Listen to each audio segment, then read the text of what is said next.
Anish, may I proceed? Yes, yes. Oh, okay, good. Assalamu alaikum and good afternoon, everyone.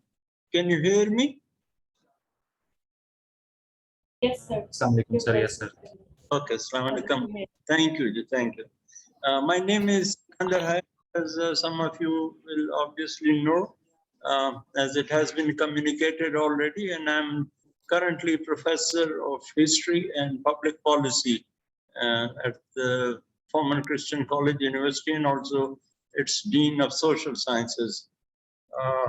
I have, before joining FCCU, some couple of years back, I've spent a longer period in academics, primarily at the Quaid-e-Azam University, Islamabad, a long, happy association with the Quaid-e-Azam University for more than 3 decades. But now I'm here at FCC, and I'm very happy to be here, and I'll be, some help to you today with some of the concerns all of us as research students we have in terms of the theories of knowledge, or in terms of what is called epistemology, or the philosophy of science. I have already this material available to you. I'm sure most of you may have gone through it. And in the process that this has been passed on to you, I have received a number of queries, further clarity on some of the topics, and also some new topics to be covered. Unfortunately, I got this thing only the other day.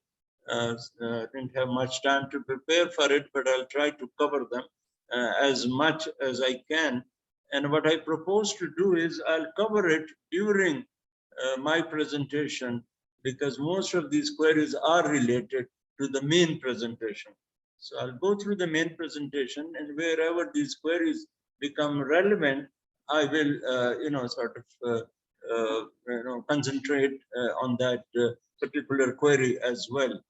So with that, let me start by saying that first and foremost, we got to distinguish between research methodology and research methods, so to speak.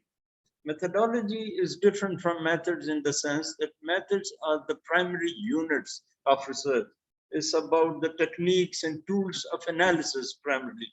Data collection, how you collect data, what do you do with it, primary sources, secondary sources, is statistical applications, regression analysis. That's what the research methods are primarily about. But research methodology is the science of it. I mean, where are they coming from? What is the source? What moves them? What is behind this whole method that we would choose in some instances and would not choose in another instance? So what goes behind it?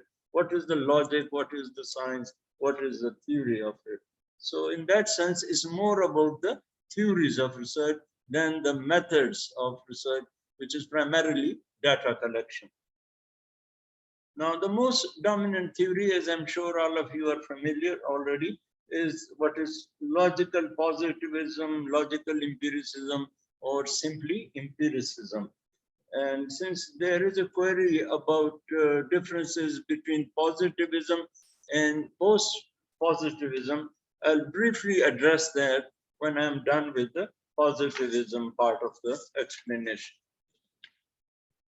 Now, empiricism or positivism primarily holds that all facts are derived from experience through senses, through sensory perception, and thus all knowledge is based upon experience. I mean, that's the the vintage viewpoint of the positivist or the empiricist.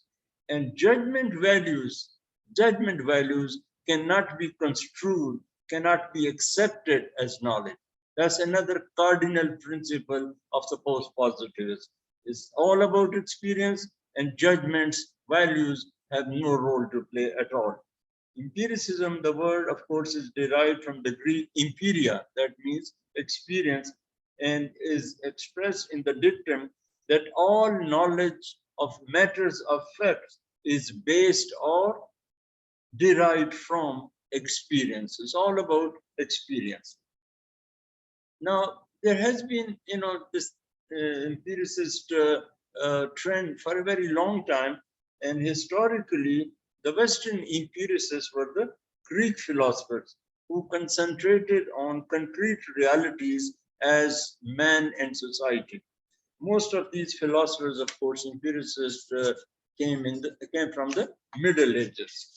The better known, those in that period, of course, is William of Ockham in the 14th century, who argued that all knowledge of the physical world was attained by sensory means. So it was through senses. Then we have another distinguished empiricist, Francis Bacon, coming in the 16th century, and who said that observation is required to get an accurate picture of the world. And then, of course, some of you with a background in political science will be familiar with John Locke, who again was a leading empiricist. Then, of course, in the 18th century, John Locke was in the 17th century. In the 18th century, we have the Scottish philosopher David Hume, who really formulated and developed the empiricist doctrine. And for that reason, somehow, among some scholars, he's referred to as the father of empiricism as well, David Hume. In the 19th century, you have William James, a noted empiricist, who talked not only about experience, but quote, multiple experiences of experience itself. It wasn't one experience, but so many experiences happening at the same time. In the 20th century, of course, you had Bertrand Russell, a leading empiricist, and who even went on to claim that the mathematical truths are also empirical in nature. Now, this is something I know not unique to the Western world. Of course, in the Eastern world and the Muslim world also, you see these tendencies, this kind of inclination towards the empiricist position. Now, the better known are some of them. Ibn Sina, for example, in the 11th century, he said that you could be sure of things only by means of sense perception. Sense perception only will help you understand things and be sure of it. Then, of course, most of you will be familiar with that famous sociologist, according to some even the father of modern sociology, Ibn Khaldun, who in his Muqaddimah, that famous book he wrote, stressed, quote, the criteria of conformity with reality, that, the reality must conform with the facts on the ground. In fact, his book, this principle was Qanun al-Mutabika. Whatever is real must also be, sort of corroborated with the facts on the ground. And thereby he presented a new science, Umran or Imraniyat, as we call it, which was based on an analysis of concrete facts, quote unquote, concrete facts. The emphasis was on facts again through sensory perception. And he goes to the extent, which I find a little difficult to understand, that he even argued that reason must also reflect what is real. Although I would personally say that reason is a priori, it comes before the facts, but he was so much charged with this empiricist thought that he argued and insisted that even reason must reflect what is real. Then, of course, closer at home, you have Allama Muhammad Iqbal in the 20th century. And if you have read his book, The Reconstruction of Religious Thought in Islam, he claimed that knowledge is sense perception elaborated by understanding. Sense perception elaborated by understanding. In a way, even suggesting, some of you who have a deeper understanding of methodology and the research methods, even indicating his inclination towards qualitative methods of research. He's talking about understanding, not cause and effect. He highlighted, Allama Iqbal highlighted the general empirical attitude of the Holy Quran, which he thought engendered, which he insisted engenders in the Muslims, a feeling of reverence, quote, a feeling of reference for the actual, that is based on facts, based on sensory perception, and ultimately made them the founders of modern science, unquote. This is from his book. Allama Iqbal indeed stressed the need to awaken the empirical spirit of knowledge among the Muslims. Now, together, if you look at the Western and the Muslim world both together, empiricism adopted the method of natural science and sought knowledge through observation, measurement, and physical experiments to establish facts. The empiricists indeed followed modern science to develop their own theories of knowledge. And of course, as I mentioned before, a particular influence was that of Hume, who insisted in his famous work, Treatise of Human Nature, that the knowledge of the world was actually derived from particular experiences. So all the way, greater emphasis on experiences. Since experience tells us how the world is. He also stated, and in fact he stressed, that no statement of imperial fact itself implied a value judgment. They were only matters of convention. What were these values? Only conventions. We have somehow gotten used to them. These were conventions, but they had no reality to the facts of life. So this whole discussion you can also find in the very fine chapter written by Steve Butler in his book, Theories and Methods on Political Science.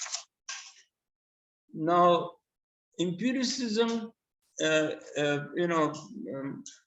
kind of had many distinguished proponents, and I will mention only two of them. One is A.J. Ayer, in his classic work, Language, Truth, and Logic, which came out in 1971.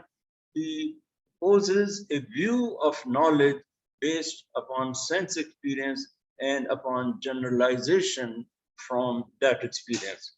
And he also affirms the corresponding Humean distinction, coming from Hume, Humean distinction between facts and values. For the first time, you see facts and values, coming apart in our social sciences, understanding of the phenomenon that we deal with. He said that there were no objective standard by which values can be appreciated or indeed judged superior to another.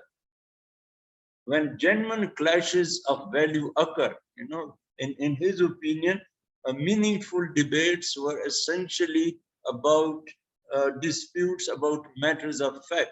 So it's the facts that we are fighting about. But if genuine clash of values steps in, comes in somehow, then he says that no further argument is possible. We will not be able to argue anymore. You will hold on to your values and I will hold on to my values.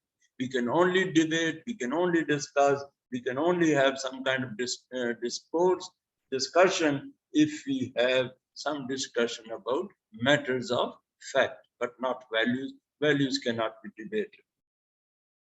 Another very influential writer, T.D. Weldon, was primarily a political scientist.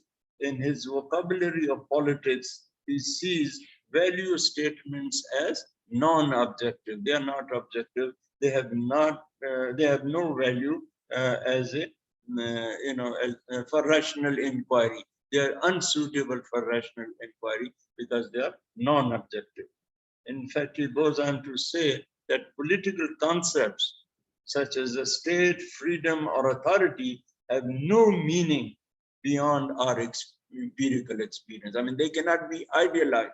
A state is what you see on the ground. Similarly, freedom is what you feel, around you. They cannot be idealized. They must rest with our empirical experience, with our empirical, in our empirical world.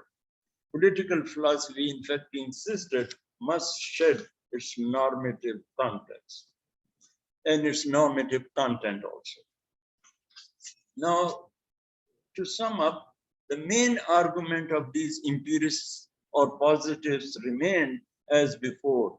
Their emphasis on experience which caused facts and which led to knowledge. You have experience leading to facts and fact leading to knowledge. That was the trajectory.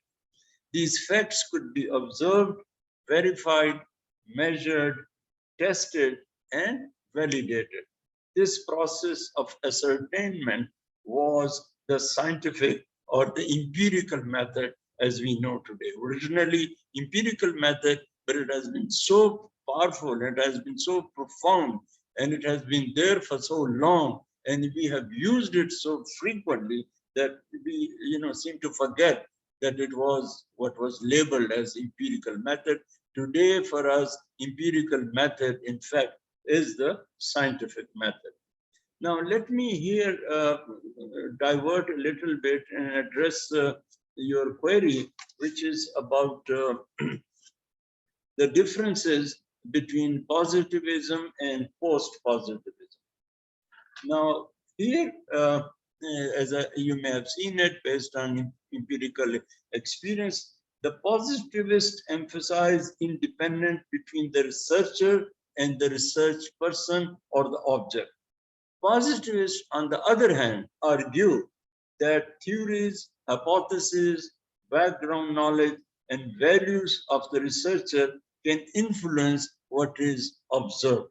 So while positivists emphasize, if we speak in terms of methods, emphasize quantitative methods, post-positivists consider themselves, equally interested both in quantitative and qualitative methods. Quantitative, like in the case of positivists, as well as in the qualitative method, to be valid approaches.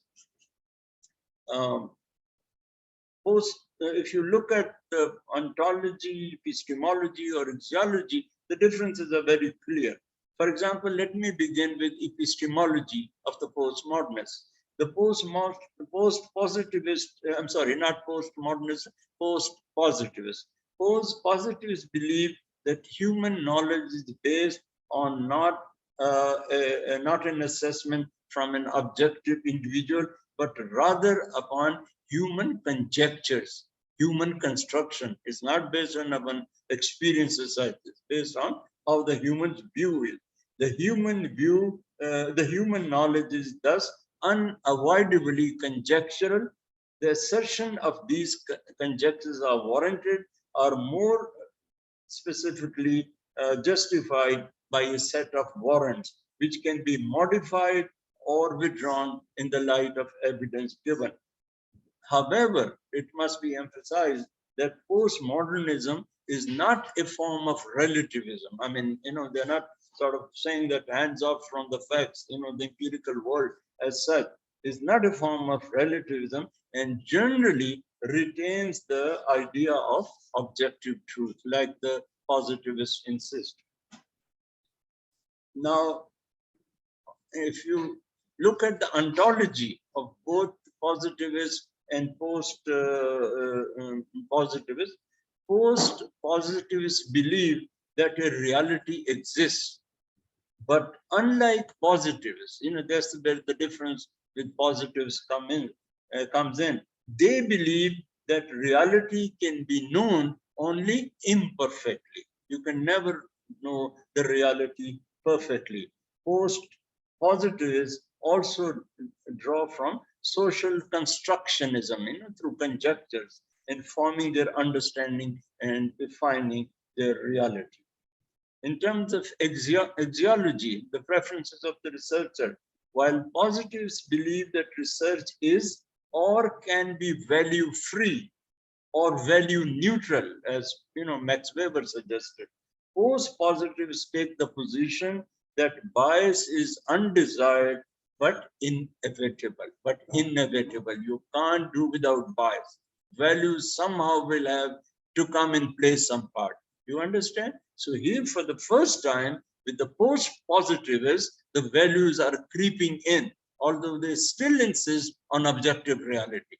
They still are, in some ways fundamentally positive, but they're making room for values also, because they think the reality could not be understood perfectly. It has to be imperfect, and therefore, the researcher also has, some role to play through social constructionism in forming and understanding the reality. Uh, the therefore the investigator, since he's now become aware in the post-positivist world that there are values, he must therefore work to detect and correct it, because they don't want to abandon the positivist position. It's just they admit that there is some kind of presence of values or biases in analysis in social science research. So they want that biases to be taken care of. So, recognizing values and beliefs which the positivists do not recognize. Therefore, the post-positivists work to understand how their axiology, that is, their values and beliefs, may have influenced their research, including through choice of measures, population, questions, and definition, as well as through their interpretation and analysis of their work. Now, having said that and brought up the distinction, I hope let me make it clear once again. They are positivists essentially. They are interested in objective reality, the postmodernists, but they see some kind of presence of values, of preferences, biases somewhere there, and therefore they want to be cognizant of those biases. They want to be aware of these biases. They want to be able to deal with those biases, whereas their emphasis still remains on the kind of objectivity which comes from empirical experience. So they are empiricists in some ways, but at the same time making room for recognition of values, the beliefs somehow that creep in and that affect the analysis. And therefore, if I may also add, at the methodological level, the post-positivists are open both to qualitative and quantitative methods. In fact, they will be, quite interested in triangulation of the methods, whereas the positivists would only insist on the quantitative methods, where the values have absolutely no role to play. So that's the difference. In a way, critically speaking, post-positivism is, in a way, kind of a revisiting the positivist position and making some allowance, making some room for values, but not to sort of be burdened with values, but to accept that values are there, they exist, and they need to be taken care of. And thus, they are open to both methods, to quantitative methods as well as to qualitative methods. Now, having drawn this distinction, I hopefully clear to you, let me now move to the other area of the discussion, and which is that empiricism was challenged by a host of alternative theories. I mean, there were so many of these writers, these social scientists who did not quite agree with the perspective, the position of the positivists. And in fact, increasingly, they came to realize the role of values in social sciences research. Now, some of the more well-known, of course, are the interpretive theory, which incidentally covers both hermeneutics and phenomenology. The interpretive theory, the critical theory, the ontological theory, and value pluralism, and finally, postmodernism. So these are some of the dominant theories which have challenged the positivist or the empiricist and they offer an alternative, making room for values in our social sciences research. Now, what is interpretive theory? Let me begin with the interpretive theory. Interpretive theory emphasizes interpretation rather than causal explanation. Cause and effect. They're not interested in cause and effect. They only want to understand. They only want to explain the phenomenon, the reality they are dealing with. And therefore, in the process, they are willing to accommodate beliefs and values for understanding of social life, of social phenomena. So here comes the role of values and beliefs. And two major exponents, like I listed, two major exponents on the positive side. Here, the two major exponents are Wittgenstein was a philosopher of language. Like earlier we saw in the case of I mean, a positivist. Here again, we have a specialist in language, who is challenging the very notion, like A.J. Ayer in his famous book, another kind of a landmark book, the positivists have on their side. Now here, Wittgenstein, who's a philosopher of languages, challenges this whole notion of objectivity, and the positivists kind of insist upon by saying that language was like games. Which one is superior? No objective criteria is possible.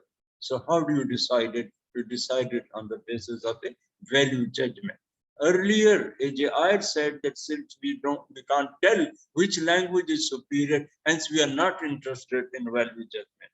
Here he puts it in a reverse order, Wittgenstein, and he says since you can't decide, that means values have a role to play. So value judgments are important for understanding of social phenomena.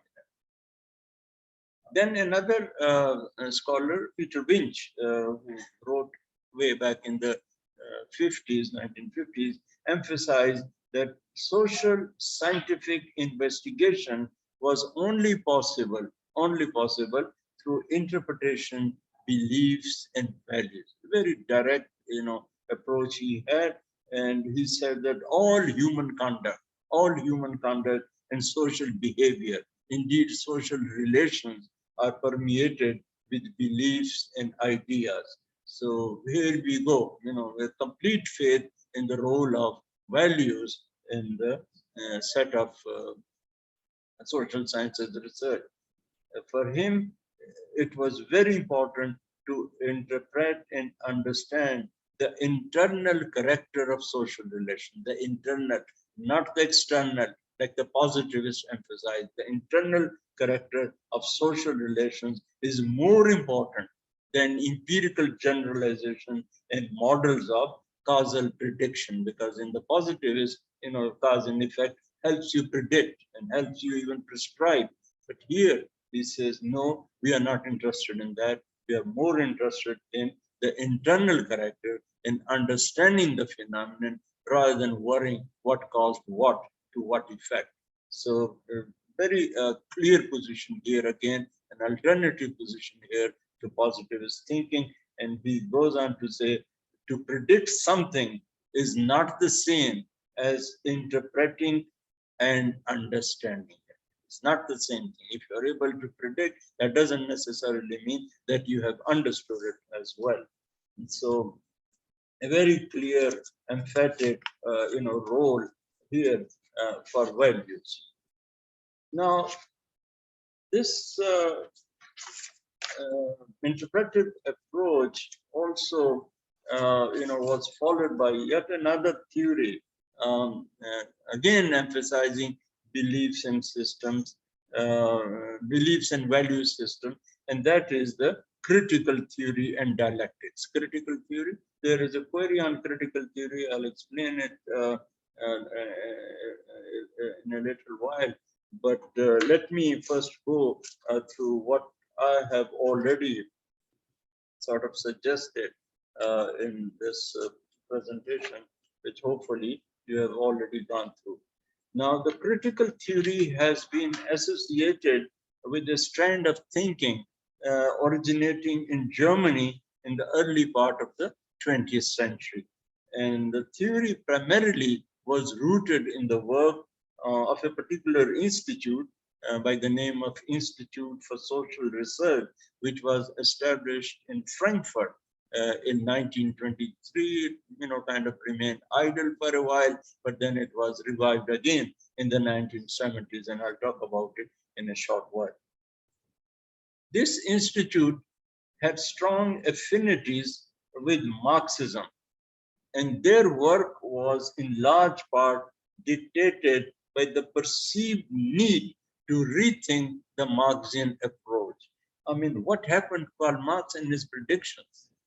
What happened? The so-called the so-called imminent overthrow of capitalism by a proletarian revolution failed to come through. And even if it succeeded in countries like Russia and eventually in China, of course, these were not capitalist societies. These are not industrial societies. So what went wrong? And that put a whole question mark on the Marxist method and Marxist approach to social realities. That's what the Frankfurt Institute wanted to explore and examine.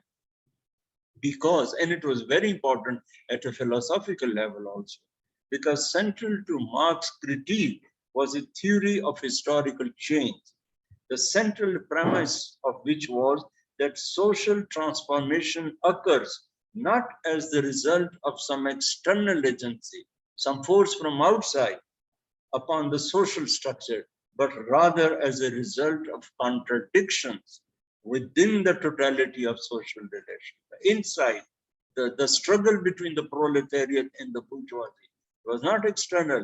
Nobody was coming from outside to bring about the change or to bring about the revolution. It will explode from the inside, implode from the inside. And this kind of struggle between the proletariat on the one hand and the bourgeoisie on the other, and the class antagonism. So what happened? Why it didn't happen?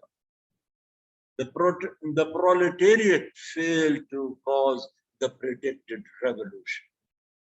Among other things, they found out, they reached this conclusion that powerful ideological forces succeeded in reconciling people to the imperatives of capitalism, and thus much critical attention had to be given to studying ideology and related concepts, including culture. So for the first time, in a very strong way, you see this whole notion of positivist thought being challenged, role being assigned to ideology and culture. You see, and that's where the pivot of the critical theory rests, and I'll explain it a little more also. Now, since you had this query also, now let me put it again to you that critical theory is a social theory oriented towards critiquing critiquing and changing society as a whole.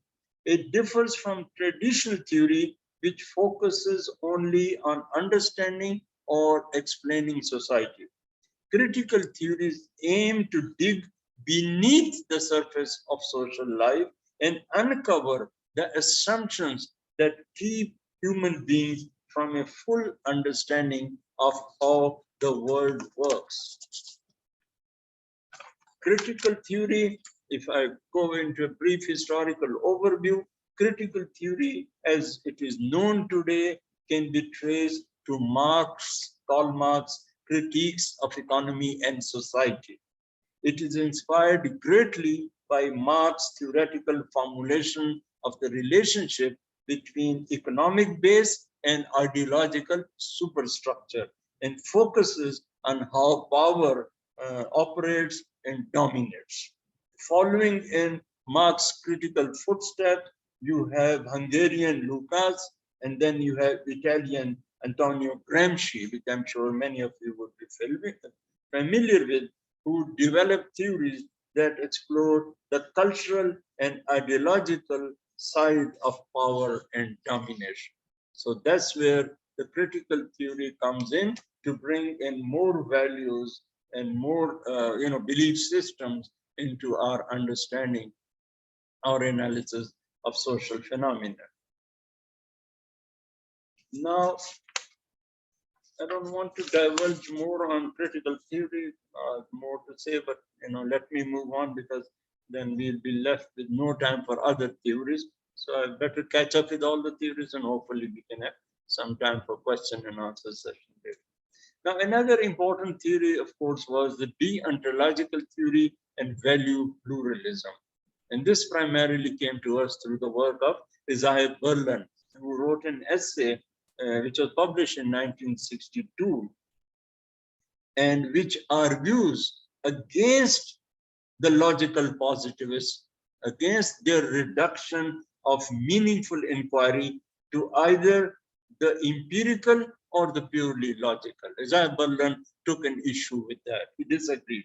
He said there are many questions in our real world which cannot be answered in either of these ways, either through empirical experience or logic. They will not be able to address those questions. The most difficult question, he said, pertains to value judgments, and typically of moral and political philosophy. This whole question, really, which has ever been a principal question with us for long: what is justice? What is justice? You cannot answer this question through logic or through empirical experience alone. And again, he admits that when it comes to normative questions, they'll never be settled by agreement. So there, the problem is clear that the questions which relate to values, they cannot be settled by an agreement, because no one value system is strong enough to incorporate, to bring in all that is valuable in our lives. Therefore, therefore, the system will have to prioritize some values and relegate or reinterpret others. For example, take the case of value of liberty and equality. You can't have both at the same time. So you will have to prioritize whether you want liberty first or you want equality first. There will always be competing values. Values will compete among themselves and the system, and there is no objective criteria by which we can decide which system is right. So, it's very difficult. Therefore, value pluralism, rather than insist on one value, you take a host of values and give them equal importance, because that alone, this value alone, will help us create a liberal society. So basically, this is the thesis for liberalism. Then again, there is slight modification to this, and we see it's deontological. Deontological means ethical side. We see the ethical side of value pluralism, and it comes from American political philosopher John Rawls. Didn't have much of kind of following in America as a professor of political science till very late, and primarily through his conception of justice, the way he sort of looked at this phenomenon and tried to explain it. His argument was deontological, basically. As I said, his argument was ethically grounded. It was grounded in morality. And what was that ethical principle? His ethical principle was, what I want for myself, I would want for others too. Sounds familiar? What I want for myself, I want for others too.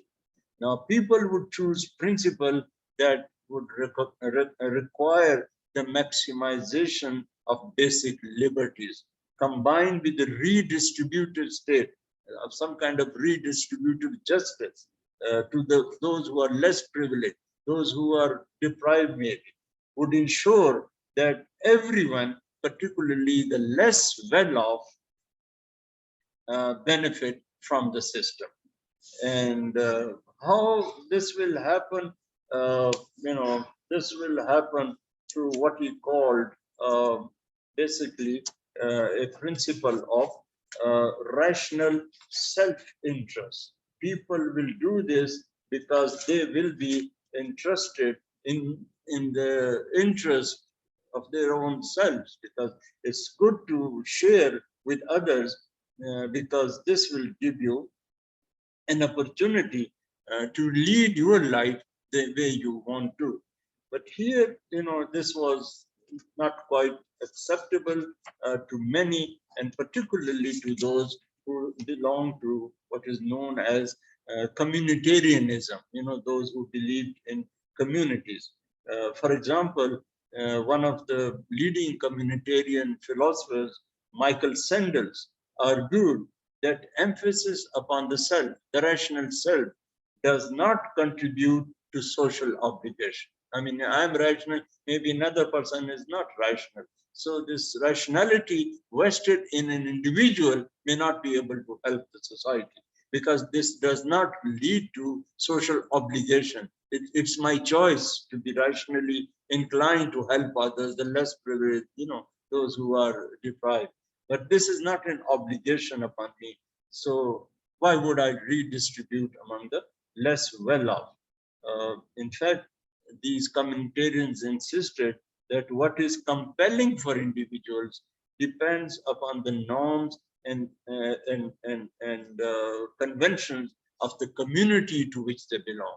Basically saying that if you're interested in kind of having a redistributive system of justice, where even the less well-off are taken care of, then go towards the community. Trust the community. Forget about the individual, because individual may be having that kind of rational self-interest. Individual may not be having that kind of rational self. So don't leave it to that, because self-interest doesn't amount to self-obligation. So if you want to correct the things, and if you want to have a just society, then let the community prevail upon the individual. So, in a way, if you look at the liberal model, you can see the Western, kind of development basically. And if you see at the communitarian, you can see the so-called socialist communist kind of development, where the community is prioritized over the individual. In the liberal society, is the individual who is prioritized over the community. So that kind of, two different streams you can clearly see in the development of ideas. Then, of course, the communitarians who insisted on, giving everything to the community and asking the individual to kind of subject himself or herself to the demands of community. There came that challenge from the postmodernists, and the postmodernists primarily went on to reject the communitarian emphasis upon collective cultural and social identities. They said, wait a minute, this is not fair, because then you are imposing a kind of a cultural and social identity coming from those who are powerful, coming from those who are in majority, coming from those who can dictate, coming from those who have the kind of authority to dictate. So apparently, they disapproved of it for the reason that it was more authoritarian in nature. And basically, it started, of course, this postmodernist movement started with Paul D. Mann, who was a professor at Yale University and who migrated to the US after the war and found the Yale School of Literary deconstructionist. Deconstruction. If you hear the word deconstruction, this is typical postmodernist terminology. And he insisted upon the irrelevance of authorial intentions and infinite possibilities of textual interpretation. he said the text could be interpreted in so many ways. And that was partly also because of his own historical burden. He died in 1983, but he had written some 180 articles for a Nazi-controlled newspaper in Brussels during the German occupation from 1940 to 1942. And he attacked in those articles, not one article, two articles, 180 articles. More or less, he attacked the Jewish contribution to Europe in the 20th century and said that it was mediocre and had little value. European culture, he said, would suffer no great loss if the Jews were deported to a Jewish colony outside Europe.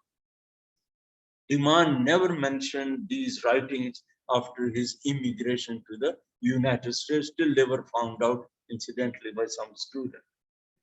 So in a way, Deman denied his past, arguing that the experience, quote, and I quote from his book now, the experience always exists simultaneously at the same time, simultaneously as fictional discourse and as empirical event. So experience is both fiction and effect. I mean, this is coming from the father of postmodernism. And it is never possible to decide which of the two possibilities is the right one, unquote. So fiction and fact both come together, because I don't know, maybe critically or uncritically, Deman is trying to hide his own past, or rather deny his own past. Thus, denial of the empirical events, because he wrote those articles, empirical events of his own wartime past, was somehow introduced. And that also brings us to what is known as postmodernist relativism, licensed to anyone who wants to suppress, distort, or cover up facts. Maybe, in some ways, this whole discussion about post-truth that we have seen in the recent time, especially in America and with Donald Trump and others. So,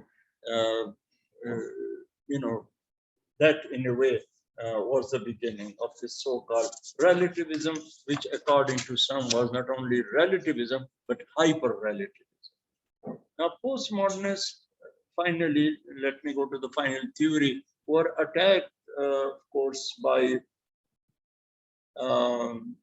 there were many of them, and their emphasis was primarily this, that dominant images of identity are established in contrast with alternatives that are seen as quote unquote other or alien. So the dominant versus the other or the alien.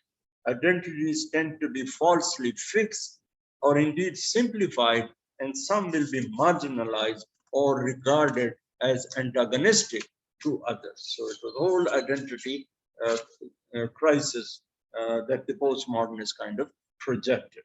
They argued that the communitarians ignored the diversity of identity. There were different identities. There was not one identity, the identity of the dominant. There were different identities, and in doing so, suggest social and political prescriptions that are potentially more oppressive. Now, this is an attack against the communitarians. They are potentially more oppressive than offered by the liberals. They were not happy with the liberals either, but they said the communitarians, were creating more problems. Thus, postmodernists create a case for more profoundly pluralistic form of politics, based less upon prior agreement and more upon the articulation of a multiplicity of identities, not one identity, but so many identities. That, of course, finally was challenged, I think I'm running out of time, was challenged by the feminists, and who were also postmodernists, but they said, look, there is a problem that, the image of rational rational, self-interested individual that the liberals kind of, promoted was highly logocentric and male in conception, male in conception. So, they had their own, attack on the liberal and the communitarian perspectives both. So finally, I don't have time to go into some of the further queries on pluralism and all that. But let me conclude, because without this conclusion, we'll not be able to resolve this whole discussion on facts and values. So let me go ahead and conclude this part of the discussion. Now, what about values and facts? One of the perennial questions, one of the perennial problems, one of the perennial challenges of social science research, and I'm sure all of you who are present today are aware of this kind of conflict, this kind of tension, this kind of situation that as social scientists we have to deal with. How much of it is a fact and how much of it is a value in terms of our analysis, whatever the field of interest we have, whatever the discipline we are pursuing.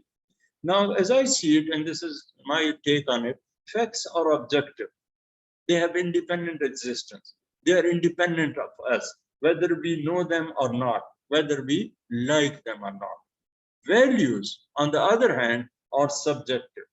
Essentially, personal preferences, something internal to us. They are, some things inside us. So the question is, are social sciences value free, or could they ever be value free? Now, if you look at the trajectory of all these debates and discussions, it started with Max Weber, that famous German sociologist who suggested that social sciences could be value free. His book came out on research methodology in social sciences research. It eventually was translated into English, reached the English-speaking public later. You must remember that Max Weber died in 1920, and most of his work came to us in English decades later. So, we were not able to follow Marx writing essentially in the German language. But he said that social sciences will be value-free. Then in the modern sociology, you have this American sociologist, famous sociologist, some of you with a background in sociology would know him, Talcott Parson, who said that thou, quote unquote, thou shall not commit a value judgment. No place for values, in the kind of religious overtones he wrote, that thou shall not commit a value judgment. Then, of course, Weber himself could not hold on to his claims, because those of you who are familiar with his work on capitalism, somehow he made the Protestant ethics, as the basis for the progress of capitalism, which meant that he accepted the role of values, although he subscribes to us that social sciences will be value-free. So what about it? If objectivity with facts alone is unattainable, then values are necessary evil. You have to deal with the values. Social theories are constrained, but not determined by facts. This is, what I understand from this whole debate. Karl Mannheim came up with the idea of intelligentsia, that they will have no vested interest, but that has not helped us either. Perhaps the intelligentsia, more than any other community, the old communities, the old classes, the feudal, other, the rising middle class, have had some kind of interest. They were not a disinterested group. Intelligentsia have been more biased and more inclined towards values than any other social group that we know of. And even today, some of the major issues that we have in social sciences, like the French Revolution, the rise of socialism, the Great Depression of 1929, are still explained in terms of order of values.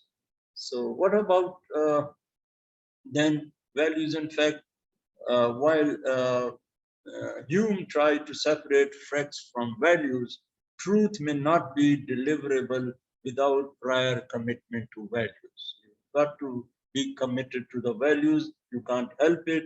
The social science is part of the culture. Is part of the culture in which he lives and can never be independent of the perception and biases of his environment. The only possibility is filtering out mechanism of natural sciences that eventually eliminates value judgment. But social sciences lack that kind of wide-ranging and systematic generality. So let me conclude. Finally, all the alternative theories, from interpretive to postmodernist to feminist, recognize the relevance and role of values for an understanding of the political and social issues of our time. But in spite of this value-laden, so to speak, logical positivism, empiricism remains the dominant theory of knowledge. And why? Because of its method, the empirical method, seeking knowledge through observation and validation of facts about the world we live in and experience. No other theory, none among these alternative theories, including critical theory, has developed a clear-cut method to follow. Empirical method remains supreme. In fact, as I pointed out earlier, it's not even referred to as empirical method, it's considered to be the scientific method. So with that, I end this discussion. I don't know if we can proceed further, but I've tried to beat the clock. It's 2 o'clock. So hopefully I've done my part. Thank you so much. Thank you. Thank you so much, Dr. Sikandar. We have a few questions from the audience. If you can answer them.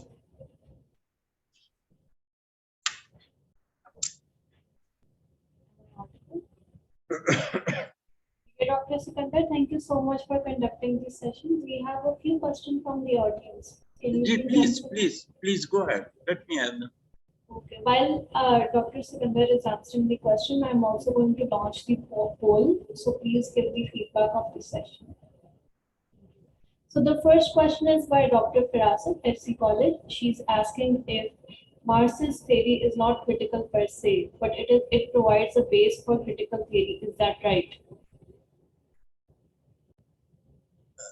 How does it provide the base for critical theory?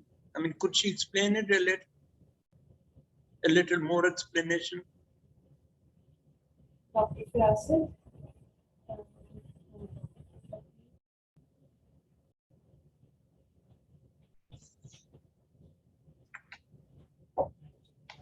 Dr. Firasat, can you please unmute and explain a bit?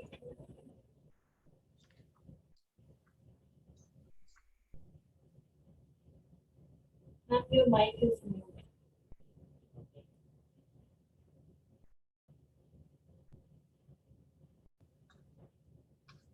Hello, can you hear me? Yes, I can hear you. Well, I was not able to unmute myself. Yeah, so I wanted to ask that my understanding is that Marx's theory is not critical. However, it provides base for critical theory. So like when you were talking about Frankfurt School, you said that they were developing their ideas on Marxism essentially. And that is how they talked about this idea that how proletariat were not able to bring a revolution against the bourgeois class. So you see the base is essentially coming from Marxism. And so we can say that Marxism theory is not critical, however, it provides base. Well, the way I understand it, I think Marxism is critical because it talks about power structure, hierarchies, and inequalities. So your thoughts on that? Yeah, that's exactly what I meant. That's fine. I mean, that's where the roots of critical theory are, with Marx, essentially.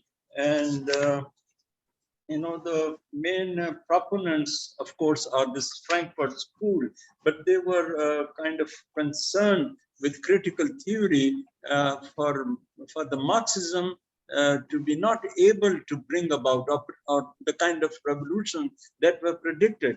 So it's kind of new Marxism. It has a Marxist base, and it primarily, talks about social structures through which people are dominated and oppressed.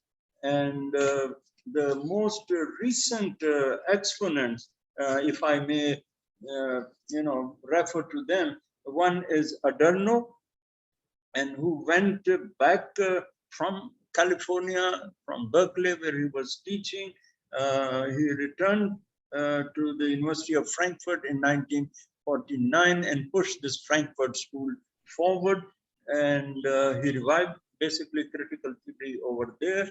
And the other important critical theorist is, of course, Max Horkheimer. You see, again, a German who defined critical theory through an essay in 1937, which was titled Traditional and Critical Theory, you know, sort of making a distinction between traditional and critical social theory, in the sense that critical theory was a theory oriented towards critiquing and changing society as a whole. You know, our traditional theories do not kind of pretend even to change the society as a whole. In contrast, traditional theory oriented only towards understanding or explaining the phenomenon. In critical theory, you see this element of change. You want to sort of, you know, kind of come to the rescue of the oppressed. You want to kind of reform the system. You want to help the system. And in fact, if I may use the words of one of these writers, is to liberate human beings from the circumstances that enslave them, quote unquote. So it's basically about, you know, in a way, criticizing society in terms of its espoused values and trying to redress the wrongs, basically, and kind of liberate, you know, where there is that kind of situation where, you know, people are suppressed, whether it could be a minority or it could be another marginalized or deprived group. And also, if I may, since you are interested in this, take you further. Now, there is another variant of critical theory also, which is called postmodern critical theory, and which is, of course, the product of critical theory, and it analyzes the fragmentation of cultural identities in order to challenge modernist era construct as meta-narrative, you know, these long narratives we have, and rationality and universal truths, challenges all that, while politicizing social problems by situating them, quote unquote, in historical and cultural context to implicate themselves in the process of collecting and analyzing data and to relativize their findings. So there is, you know, a movement ahead of critical theory in terms of this post-modern critical theories, which even criticizes rationality, basically, and these meta-narratives, or, you know, these long narratives, and the so-called, you know, insistence upon universal truth. But essentially, it remains a German tradition inspired by Karl Marx and working through this Frankfurt School primarily. And why it is called critical theory? Because it is derived from the earlier versions of this expression critical in the accounts of course, one was Karl Marx in Das Kapital, where he talks about the critique of political economy. But earlier than that was Kant, Immanuel Kant, in his critique of pure reason. These are some of the sources that went into the making of the critical theory as we understand it. Adorno and Horkheimer, as I mentioned before, are the two major exponents of this theory, and they saw ambivalence in social analysis primarily, and they were quite concerned and worried, in fact, about the rise of Nazism, the state capitalism, and the cultural industry as they saw it. And of course, in the more recent times, at least for my generation, it was Habermas who raised the critical theory to a new level by identifying critical knowledge as based on principles that differentiated it from the natural sciences or the social sciences through its orientation to self-reflection and emancipation. He brought in this philosophical angle to it, and criticize modernity, from the liberation of enlightenment towards a new form of enslavement. He didn't accept modernity also as such, and he considered it, a form of enslavement. So, in a way, the relationship in modernity and rationalization has been influenced by this critical theory in more than one ways.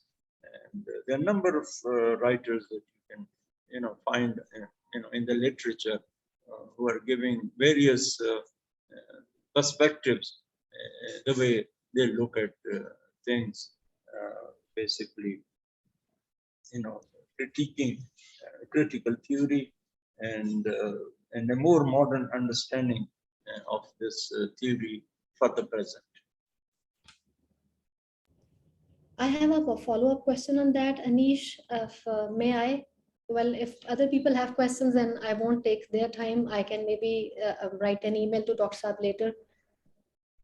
We do have a few questions, but I think every question is beneficial for most of the people here. So please go ahead. So can I go ahead?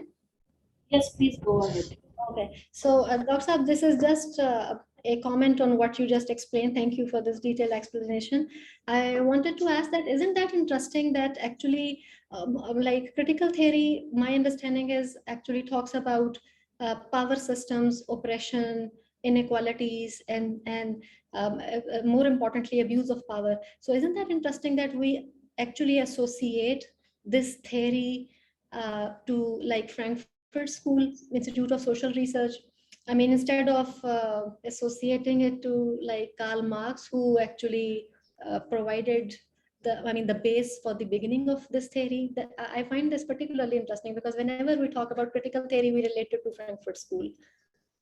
Yeah, I agree with you, Dr. Seva. It's interesting that, having its roots in Karl Marx and, Marxism and Das Kapital, somehow it has come to be associated with the Frankfurt School.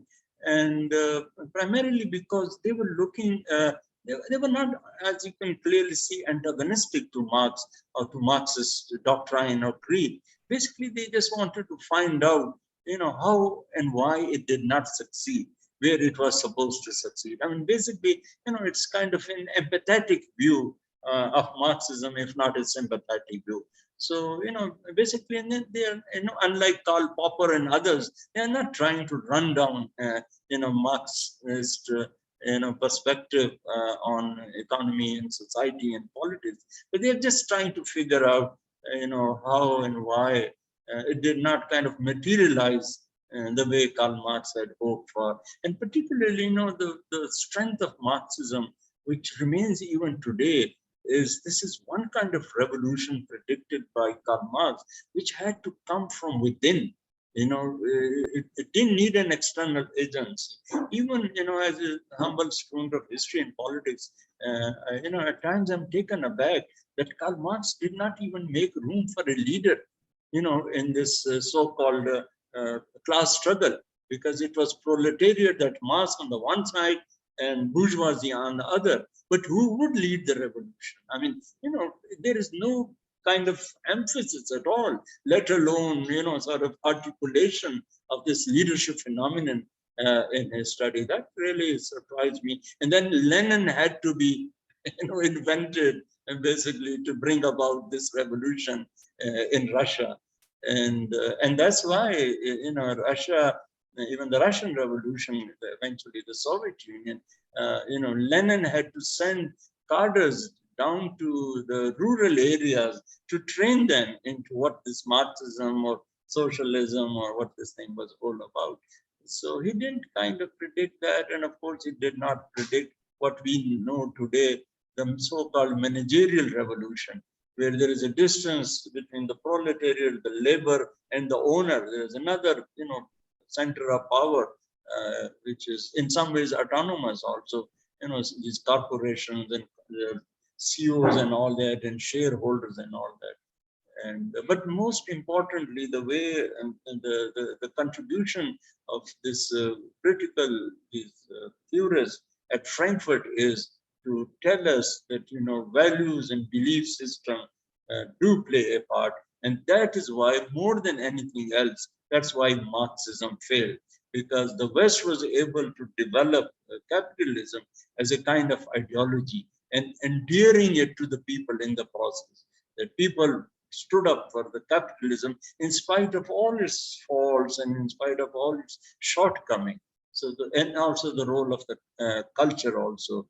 And so that's the major contribution of this school, by one keeping this critical theory alive, and at the same time keeping Marxist interpretation of history alive too, but at the same time also explaining why it hasn't been the ultimate deliverer, why it could not deliver, why it could not change the fortunes of the downtrodden, of the less well-off, of the underprivileged, and of the deprived.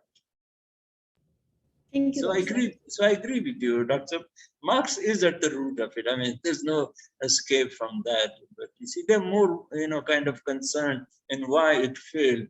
And I don't think they're doing that in some negative light. It's trying to see, why, it couldn't happen the way he had predicted. And both these societies, if you look at this communist experience, Russia was an agrarian society, peasant society, so was China. If you look at the case of Cuba, Fidel Castro, it was entirely different, set of game over there, kind of a military coup, basically in Cuba. So the way he predicted, it's such a powerful theory. I mean, what could be more powerful than a revolution coming from within, not needing an external agency or external, and yet failing to deliver. And it's not that the capitalism wasn't, sort of faced with the, acute challenges, the kind of things Charles Dickens wrote was happening in, English factories and even elsewhere. But still it didn't happen. So it's in that spirit, basically, not negating or not denying or not basically denigrating Marxism. I don't think so. I think they are quite sympathetic, that creed, in its power, its influence, even today. Thank you. You're welcome. Good to see you. Thank you so much, Dr. Sikandar. A lot of people in the chat are asking, since you're mentioning a lot of references, if there is a possibility of sharing those articles with the participants, references. Okay. I'll check them up and share with you, and you can pass them on. Sure, I will do it.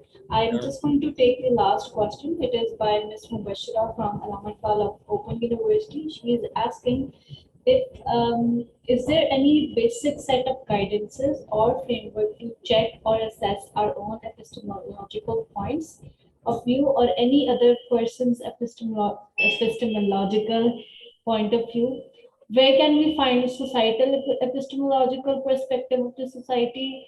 And how is it affected by the research design adopted by the researcher? Okay, I'll find some sources and I will share with you, and hopefully you can pass them on. Sure, I will do that. Okay, yeah, but you see, the reason I was interested and the reason I sort of developed this lecture primarily is because most of our students and young faculty, they don't really understand where these methods are coming from. And, they're good at methods. They know how to collect the data. They say, okay, I will do the quantitative, I'll do the qualitative, or even this triangulation has become very popular, even fashionable. I've, supervised research very often. I've seen many students opting for triangulation without really understanding any kind of justification or need for it, basically. So, my idea of this discussion, epistemology, primarily was to make them understand where these things are coming from. And they are very serious issues, which as social scientists, we should understand, because triangulation also can put you in a lot of trouble. I have some reservation on these combined and mixed methods also, because axiology, the orientation of the researcher, his traditions and his belief system and his personality and his own personal values or his own rhetoric, that makes a lot of difference. So it's not easy that as a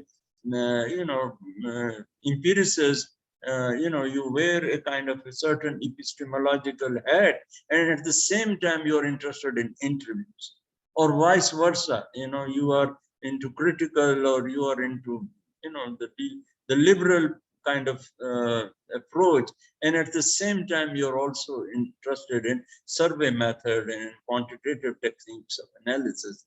So sometimes it's difficult, although there are some specialists who have said that no, this can be worked out, and this can be taken care of. But these are difficult issues.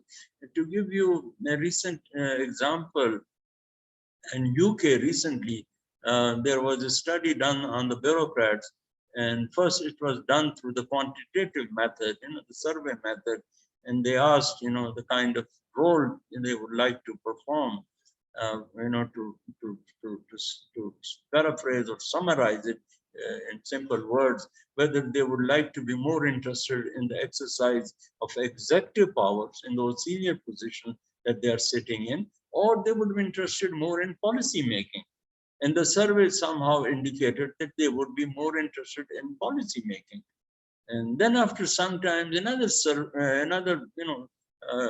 social scientist researcher stepped in, and he, among those people who were surveyed, he decided to have interviews with them, focus group, independent, interviews and all that. And he found that most of the people thought that they were more interested in executive power. And they said, what is the matter with you? We have reached this stage in life, this high position, high post, not be interested in the exercise of power. Of course, we are interested in power. So, sometimes, if you are using the two methods, they can get you in trouble with regard to the kind of data that you eventually have. And that data may not easily reconcile with each other. So you have to be very careful, even when it comes to triangulation, as the post-positivists suggest. And there also, you have to be a little smart. You should make one kind of method as your primary method and the other as your auxiliary or secondary method. You shouldn't take both methods at the same time and give them equal importance and value, because if the result fit, then there is no issue. You have a wonderful data reinforced, not in one way, but in two ways, both through qualitative and quantitative. But what if they don't fit? What do you do? So my very humble advice to my colleagues and some of you young faculty who may be here today is to be very sure of this epistemological approach, see what kind of theory you would like to use, then choose the method that fits into that theory. But most importantly, also look at your own situation, your own condition, whether you would be interested in one particular kind of approach or other. Don't do it just because everybody else is doing it, or don't do it because so-called mixed method or combined methods have become more fashionable. Still, good old sticking out with one method, whether it is qualitative or quantitative, may be more helpful than sort of mixing them up without any clear purpose or without any clear justification for that matter. Thank you so much, Dr. Sikandar, for such an insightful and comprehensive session. I'm going to wrap up this session. Thank you to all the participants, FCCU and non-FCCU, for attending this session. Have a good day. Thank you, everyone. Thank you so much. I'm so blessed that all of you could join. Thank you so much. A lot of people in the chat box who are saying thanks to you for having such a good session.